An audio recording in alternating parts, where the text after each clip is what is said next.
में जब बेटी का हाथ किसी मर्द के हाथ में दिया जाता था तो बेटी का परिवार डरता था, लेकिन आज के दौर में उल्टा हो गया है।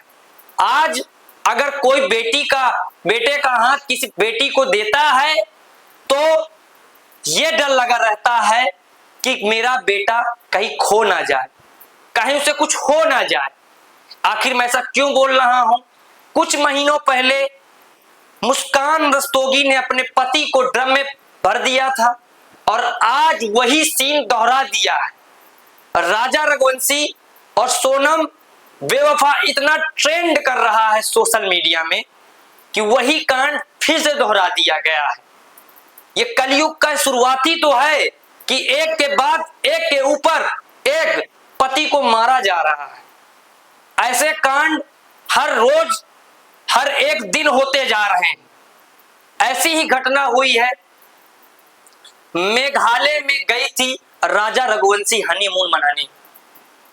शादी को 1 महीना नहीं होता और 1 महीने से पहले ही उसको टपका दिया जाता है।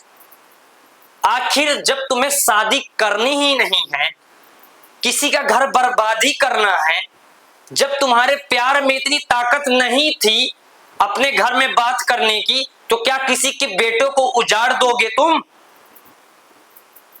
किसी की मां के लाल को उजाड़ दोगे, किसी के भाई को उजाड़ दोगे, किसी के बाप के सहारों को तोड़ दोगे तुम?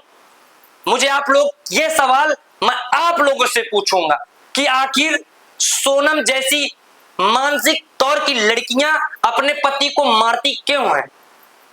अगर तुम्हें कुछ करना ही था तो अपने घर में बात करती, अगर नहीं कर पाई तो भाग जाती। क्या किसी की लाइफ में आके उसको विश्वास दिलाकर, 7 जन्म का विश्वास दिलाकर और 7 महीने नहीं चलाए, 1 महीना नहीं चलाया, 1 महीने के अंदर अंदर उसको बेरहमी से मेघालय की वादियों में मार देती है। प्लान ऐसा बनाया कि कोई पकड़ ना सके। जी हाँ, सोनम बेवफा है। इस समय सोशल मीडिया में जिस प्रकार सोनम बेवफा है, जिस प्रकार ट्रेंड में चल रहा है, आखिर में कोई न्यूज चल रही होगी। जी हाँ, नमस्कार, मेरा नाम है अनुराग शाह। आप देख रहे हैं द टकाटक न्यूज चैनल। राजा रघुवंशी शादी को 1 महीना नहीं पूरा हुआ और शादी को 1 महीना नहीं पूरा हुआ, 10 दिन अपने ससुराल में बिताई।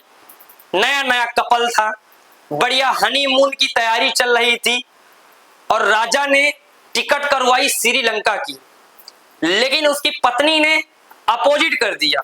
उसने कहा श्रीलंका नहीं जाना, मेघालय जाना है। मेघालय क्यों जाना है? क्योंकि वहां तो प्लान बना हुआ था। जी हाँ, जब मेघालय जाना था, जब ये एयरपोर्ट से वहां पहुंचे मेघालय के पास, तो जो राजा सूर्यवंशी है उसने एक फोटो साथ में डाल दी कि ग्रुप की फैमिली ग्रुप में डाल दिया कि हम लोग यहाँ पहुंच गए हैं।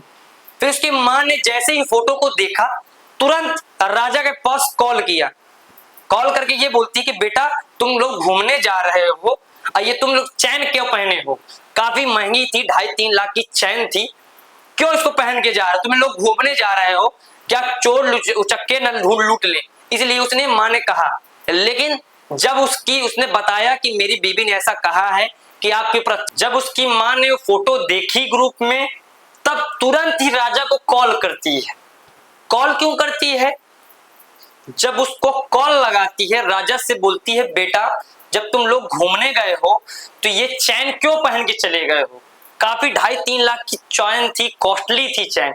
इसलिए उसकी मां ने कहा कि वहां चोर चक्के लुटेरे मिल जाएंगे तो तुम्हारा सामान न छीन ले, इसलिए ये सब चीजें नहीं होती। लेकिन तब तुरंत उसका जवाब आता है उसके बेटे का कि मां मैं लाना ही नहीं चाह रहा था, लेकिन जो तुम्हारी बहू रानी है वो कहे कि तुम पे ज्यादा सूट करती है, अच्छी लगती है, इसको पहन के चलो।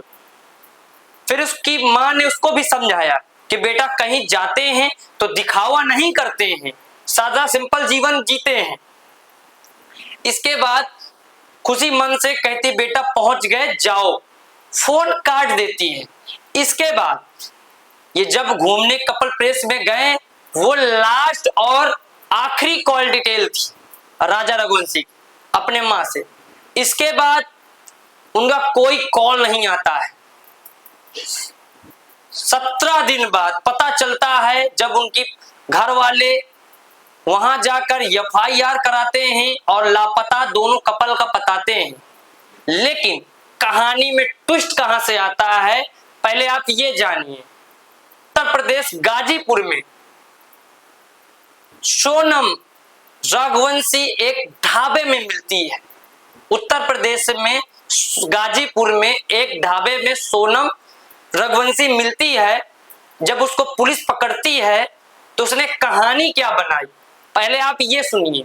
उसने कहा कि मेरे पति को 3-4 लोग पकड़ लिए और हम लोग का सामान छीन लिए और मेरे पति को वहीं पर मार दिए और मुझे किडनैप करके गाजीपुर के एक ढाबे में छोड़ दिया।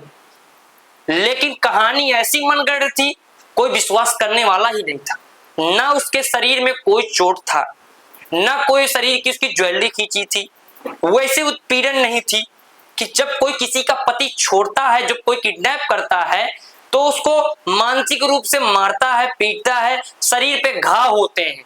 लेकिन उसके साथ ऐसा कुछ नहीं था, वो बिल्कुल सुरक्षित थी। उसके शरीर में एक दाना और एक खरोच तक नहीं आई थी। पुलिस वालों को उस पर शक होता है और उसको लिवा के सीधा पुलिस कस्टडी में रखती है और उससे पूछताछ कठोर तरीके से होती है। 3rd डिग्री का भी यूज किया जाता है। तब राज खुलना चालू होते हैं। जब उसकी कॉल डिटेल निकाली जाती है तो पता चलता है